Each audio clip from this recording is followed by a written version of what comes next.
Ayan, magandang araw mga kababayan. Ayan, ito po, inaantay po natin ito pong desisyon ng ICC patungkol po dito sa interim release ni dating Pangulong Duterte, mga bayan. So anumang oras ay posible na pong magsimula yung ng ICC, mga bayan. Kaya tutok lang po kayo dito sa ating live. Ayan, live na live po yan sa The Hague, the Netherlands, ICC Appeals Chamber Judgment of Pangulong Rodrigo Roa Duterte. So marami po ang mga kababayan natin na umaasa na pagbibigyan po ng ICC yung hiling ng atin pong Pangulong Duterte na interim release, mga bayan. Lalong lalo na sa nangyayari ngayon sa administrasyon ni Pangulong Marcos, baka isa yon sa mga tinitingnan ng ICC na baka mayroon talagang ginanap na, sabing anong iba ay pagkidnap at dinala sa ICC Netherlands itong si Pangulong Duterte. So ayan, ngayong pong araw na ito ay malalaman po natin kung pagbibigyan ba ng ICC yung hiling ng dating Pangulong Duterte na interim release. So alam naman po natin na si dating Pangulong Duterte ay walang ibang ginawa kundi walang ibang inisip kundi ang kapakanan po ng atin pong mga kababayan, lalong lalo na sa paglaban, sa pagkontra sa illegal na droga, mga kababayan. So siguro ay kahit hindi po naging perpekto yung pagpapatupad ng war on drugs, malaki po ang naidulot nito, naitulong para sa atin pong mga bayan. Talagang naging mapayapa, naging tahimik po yung atin pong bansa sa panahon ng panunungkulan po ni dating Pangulong Duterte. Ayan, ito po live na live po ito sa ICC, mga babayan. So anumang oras ay pwede na pong magsimula yung pagdedesisyon po ng mga judge dito po sa kahilingan ng atin pong Pangulo, si Rodrigo Roa Duterte.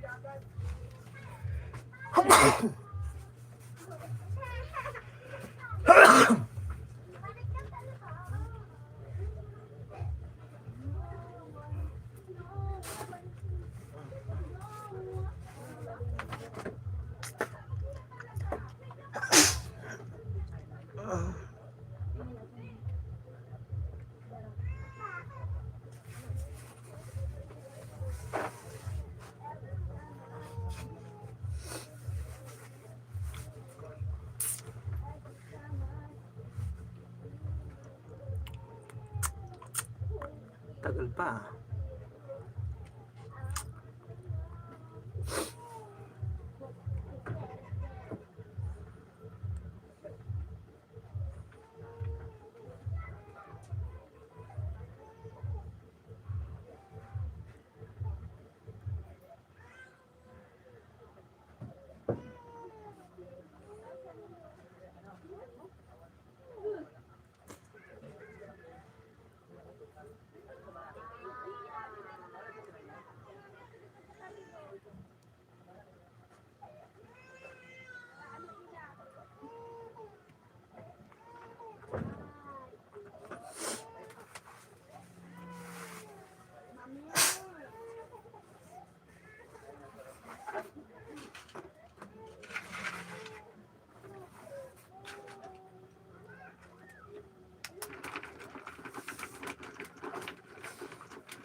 statute regulates the issuance by the Prrd chamber of a warrant of arrest.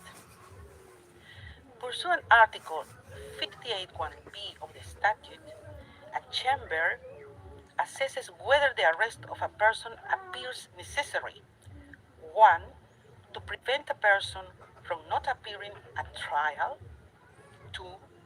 To prevent a person from obstructing or endangering the investigation or the court proceedings. Or 3. Where applicable, to prevent the person from continuing with the commission of that crime or a related crime which is within the jurisdiction of the court and which arises out of the same circumstances. In accordance with Article 60.2 of the statute, the person subjected to a warrant of arrest under Article 58 of the statute may apply for interim release pending trial.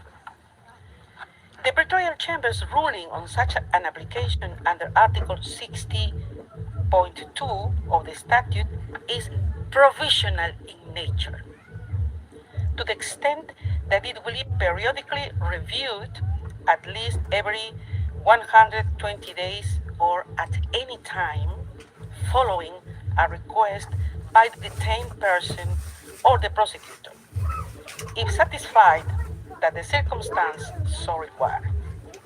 The Prrd Chamber may modify its initial ruling on detention, pursuant Article 60.3 of the statute and Rule 118.2 of the Rules of Procedure and Evidence.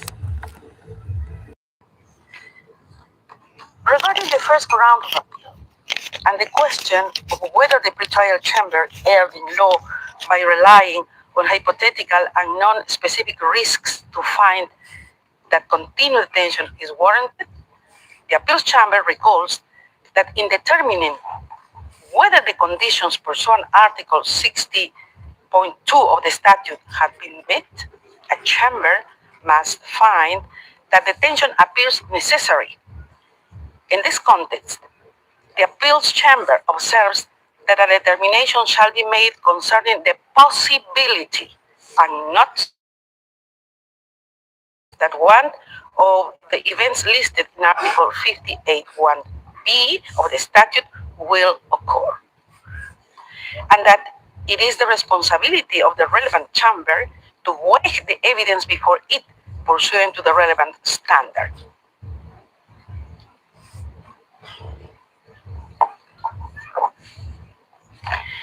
The Appeals Chamber notes that in its assessment of risks under Article 58(1)b of the statute, the Prrd Chamber relied on this legal standard.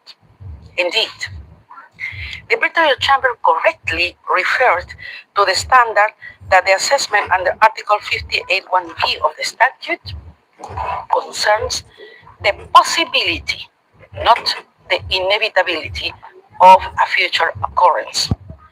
It then analyzed the material before it against this standard. Accordingly, the defense has failed to demonstrate that the Prrd Chamber misapprehended the legal standard relevant to the assessment of risks under Article 58(1)b of the statute. With regard to the Prrd Chamber's assessment and weighing of evidence in assessing risks pursuant Article 58(1)b, subparagraph 2 of the statute, the Appeals Chamber notes that the Prrd Chamber made reference to 5 documents, including media articles, publications of non-governmental organizations, and a book which, in its view, indicated that Mr. Duterte's inclination to interfere with investigation against him.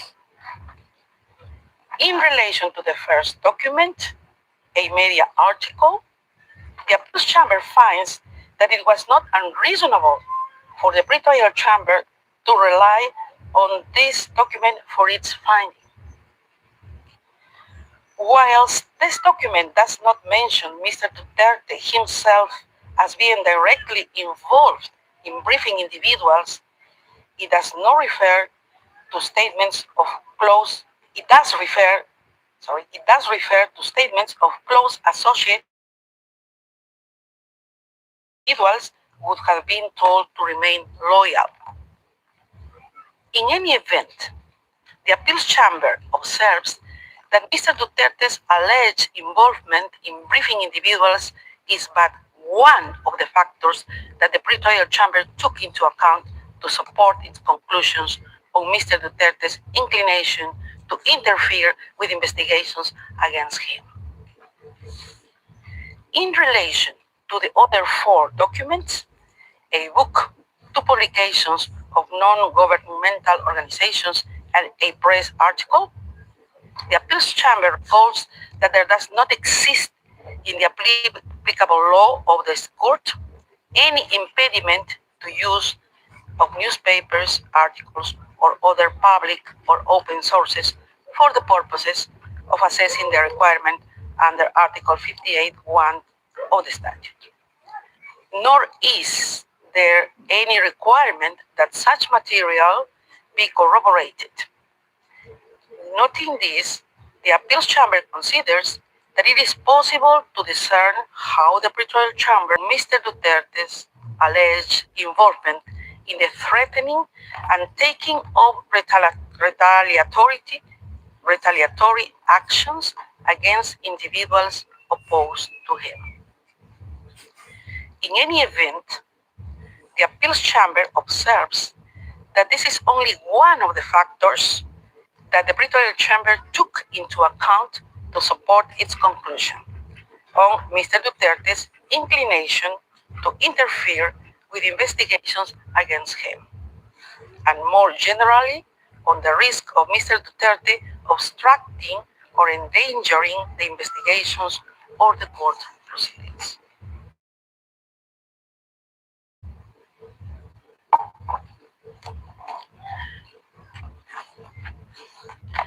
For these reasons, the appeals chamber considers that the defense has failed to demonstrate an error in the pretrial chamber's assessment and weighing of evidence before it in the context of its consideration of the risk under Article 58(1)(b), subparagraph 2 of the statute. In relation to the pretrial chamber's reliance on the notion of a network of supporters, the appeals chamber recalls that it has considered that it is sufficient for a chamber to establish that it is possible that a suspect had the necessary assets to abscond, and that there is a risk that a suspect has the financial means to abscond on the basis of concrete evidence. The appeals chamber has also held that the existence of a supportive network and financial means may be relevant to determining whether there is a risk that a person may evade justice or interfere with the investigation, and that access to the international contacts could provide the means to enable a suspect to abscond, whether or not there was evidence that the suspect would actually utilize such contacts. In the impugned decision, in determining whether Mr. Duterte posed a flight risk under Article 58(1)(b), subparagraph 1 of the statute, the pretrial chamber considered that he appears to have the necessary political contacts as well as to benefit from a network of support within the Philippines.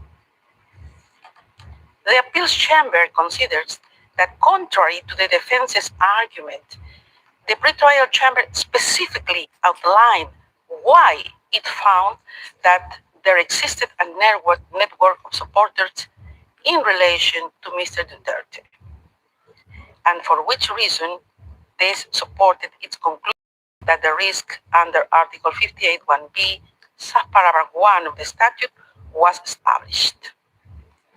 In the view of the appeals chamber, the manner in which the pretrial chamber undertook this assessment was case-specific, as it took into account the specific circumstances of Mr. Duterte, amongst others, his position as former president of the Philippines and his recent re-election as mayor of Davao City in May 2025.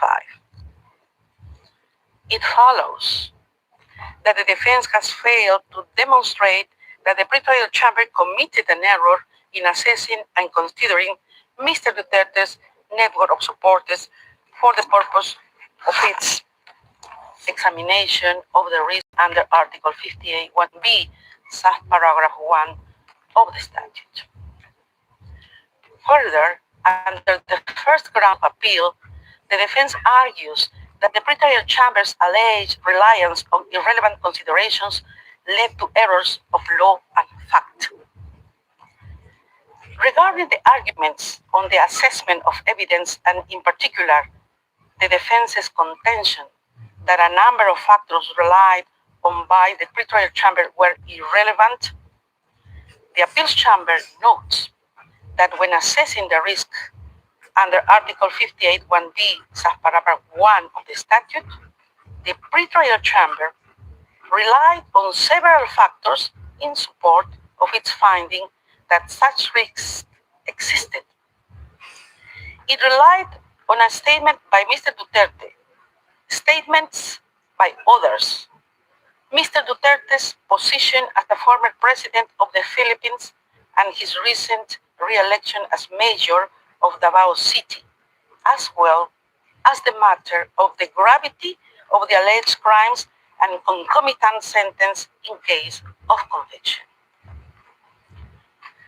The appeals chamber observes that the defense does not explain why, in its view, these factors were irrelevant to the Prrd chamber's assessment.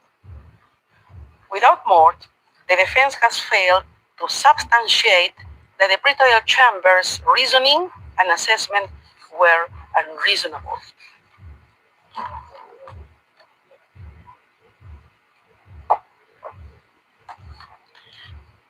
In the same vein, the defense fails to demonstrate that the Prrd chamber's reliance on Mr. Duterte's re-election as mayor of Davao City in its assessment of the risks under Article 58(1)(b), subparagraph 3 of the statute was unreasonable.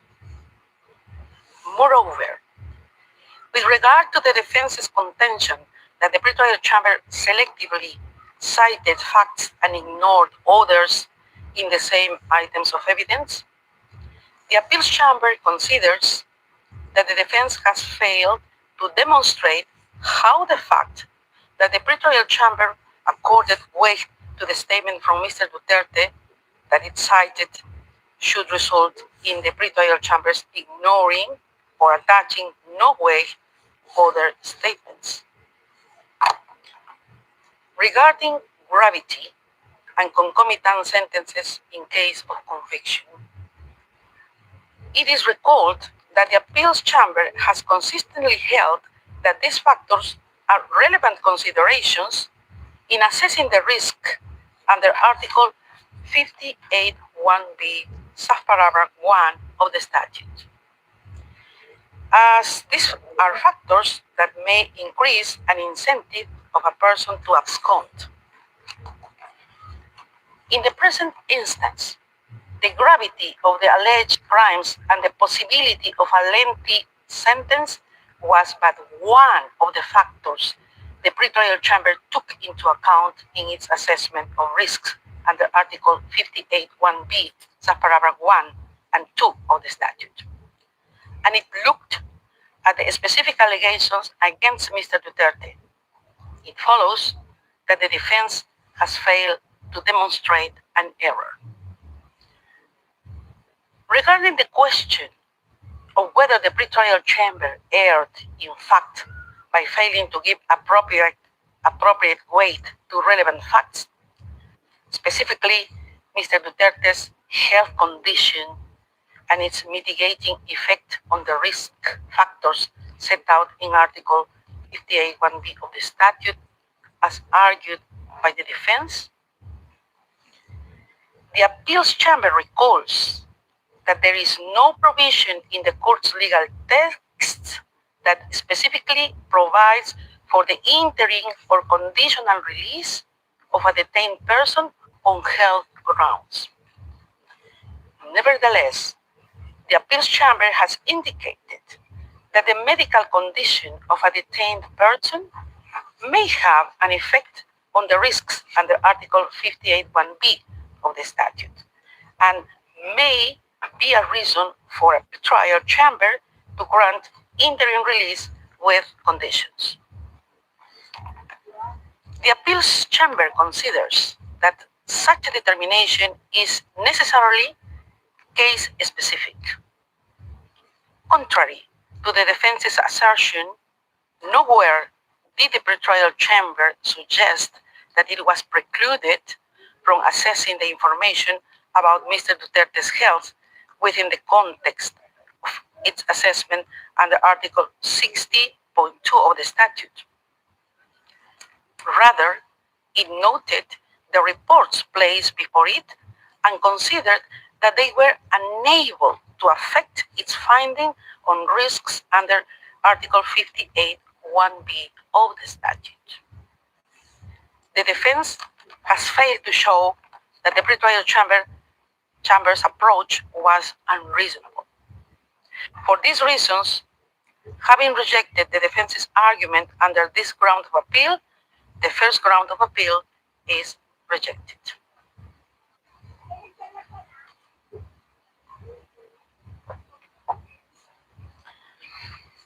Second ground of appeal. I will now turn to the second ground of appeal. Under this ground, the defense challenges the pretrial chamber's assessment of the proposed conditions of release and state warranties. The defense argues that the pretrial chamber erred in law in failing to address the proposed conditions of release and state warranties. The appeals chamber is of the view that the pretrial chamber did not appear to criticize a lack of detail in the proposed conditions, but rather in the details as how the state which accepted to receive Mr. Duterte could implement the necessary conditions. The pretrial chamber did not consider release with conditions as required, but found that in the circumstances before it, the risks it had identified could not be mitigated by the proposed conditions. Moreover, the appeals chamber is of the view that the pretrial chamber was not obliged, as suggested by the defense, to seek further observations from the concerned state, because it did not envisage the possibility of release given the risks it found Mr. Duterte presents under Article 58(1)(b) of the statute. For these reasons, the appeals chamber finds that the defense has failed to identify an error by the pretrial chamber when addressing the proposed conditions of release and state warranties. In relation to the question of whether the pretrial chamber erred in law by failing to consider if the proposed state warranties could mitigate the risks under Article 58(1)(b) of the statute, the appeals chamber finds that this does not appear from the impugned decision that the pretrial chamber would have required an elimination of risks, as argued by the defense. Instead, the impugned decision specifically states that the pretrial chamber did not consider the suggested conditions to sufficiently mitigate the identified risks. It is also apparent from the factors brought forward by the pretrial chamber when examining the implementation of conditions that it did consider them. Finally, the appeals chamber considers irrelevant to which conditions the prosecutor agreed when discussing potential release of the suspect to the host state. What matters, are not conditions that may, in principle, be possible in case of a release to a state different to the one proposed by the defense. Rather, what is of consequence for the pretrial chamber's assessment are the conditions and warranties proffered in relation to a release to the state party concerned. For these reasons, the appeals chamber is of the view that the defense failed to substantiate the pretrial chamber's conclusions were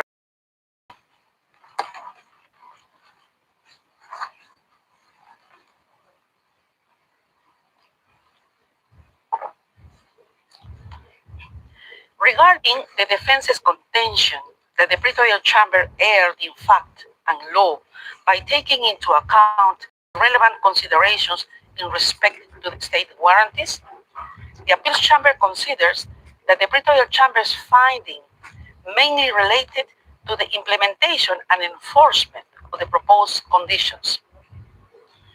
It considered the practical implications of ensuring adherence to the proposed preferred conditions in a situation such as the one at hand. Of having found that all the three risks Article 58(1)b of the statute were established. As such, it was reasonable for the pretrial chamber to examine how, in practice, the suggested conditions would be implemented. The defense has failed to show an error in this assessment. For these reasons, the appeals chamber considers that the defense has failed to show how the pretrial chamber erred in its assessment of the proposed conditions of release and state warranties. For the foregoing reasons, the second ground of appeal is rejected. Third ground of appeal.